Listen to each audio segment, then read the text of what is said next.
Okay, so the worksheet that you should have in front of you is for the bass clef, okay? So musical alphabet, bass clef. Go and put your name, first and last name, put your instrument, okay? And this is, we're gonna be talking about just the bass clef. So if you are a treble clef instrument, you're gonna wanna find the video that's for treble clef, okay? But this one we're gonna talk about bass clef.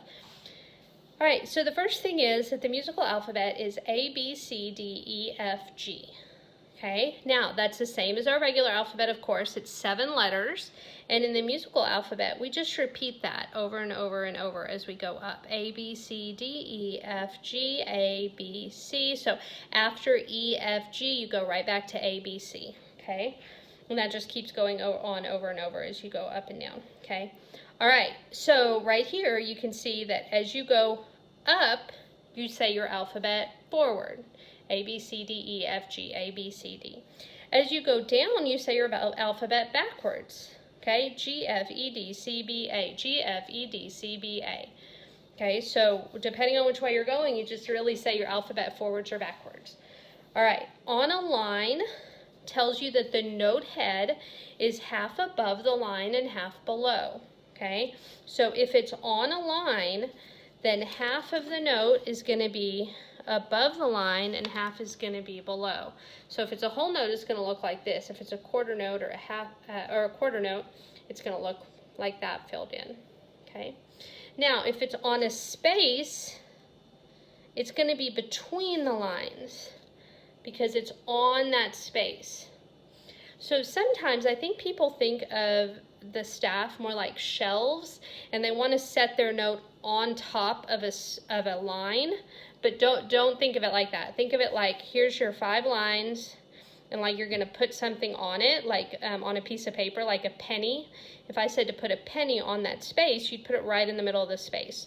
Or if you're going to put a penny on that 5th line, you'd put it like half and half, right, where the line goes right through the middle, okay? So think of it like that.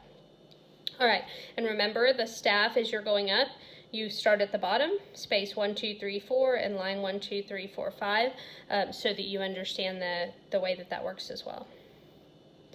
All right, the names of the spaces of the bass clef, you can also think of them, instead of thinking of it as just the alphabet up and down, you can think of the names of the spaces only and the names of the lines only. And there are ways to remember that. So the spaces are A, C, E, and G. So some people say all cows eat grass, or all cars eat gas. Okay, that's not necessarily true anymore, so probably all cows eat grass would be a better way to remember that now. Okay, and then this one is the lines, and the lines I'm just taking from right here. The bottom line is G, the second line is B, the third line is D, the fourth line is F, the top 5th line is A. So some people remember it as good boys do fine always. The reason I don't use that is it's too similar to treble clef for some of you that maybe have done treble clef before. But also I like this bottom line. If you'll think of the bottom as ground, it's on the ground, it's the bottom line. Ground balls don't fly away. Ground balls don't fly away. Okay, so personally I use that one, but there are lots of other ones and you can make up one if you want, but I would pick one and stick with it so you've got the same thing in your brain every time you think about it. All right, so let's come down here and do some practice now. So you can either use the alphabet forwards or backwards, or you can use these little reminders, all cows eat grass and ground balls don't fly away. Now, I first did the lines and spaces, so it's probably going to be easier to do this line with this. But you can also do A, B, C.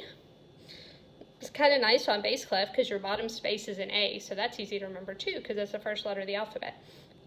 So A, B, C, D, E, F, G. Or you could just go all cows eat grass, A, C, E, G.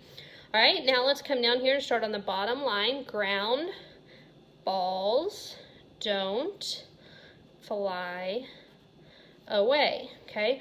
Or you can think of it as G, A, B, C, D, E, F, G, A. All right? Now, notice both of these are called A. There's more than one because we repeat. right? When you finish with your 7 letters, you start again, so that works out. All right, now I'm going to let you pause the video, and you're going to do this on your own. Before you do it, let me remind you, you can either start, oh, I did want to point out one other thing. I'm sorry, this is important. On bass clef, remember when we learned bass clef, we talked about how it indicates that the 4th line of the staff is the note F. And I said I'd come back and talk to you about it more. So notice how right here, those 2 dots are on either side of that 4th line.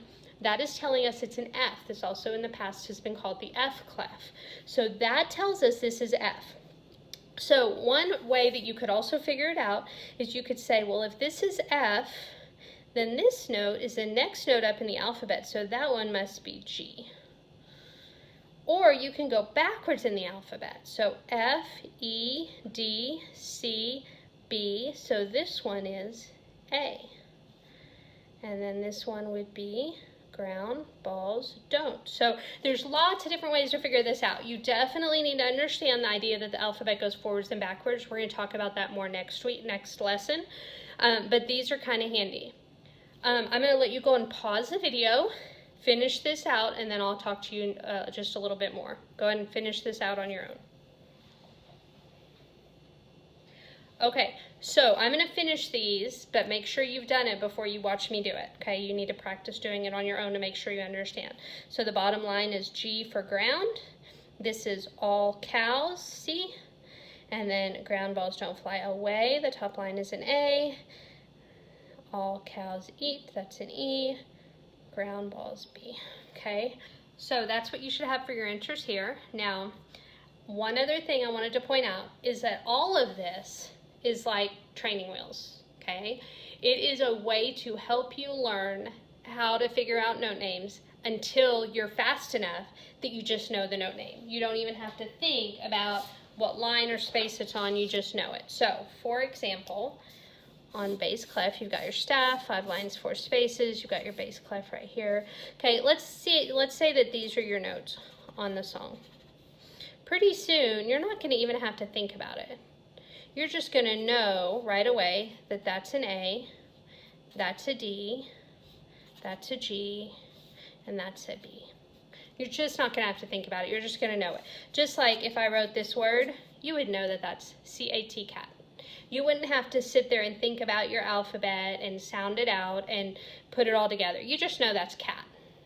Okay? And you're going to get like that. So no matter how you figure this out, it's a temporary thing, because your goal is to get to where you see notes and you just know them super fast. Your brain just sees it and knows what it is instantly. So you're going to keep working on doing note names. You're going to get faster and faster at that. But in the meantime, it's helpful to have a couple different ways to figure out the name of the note.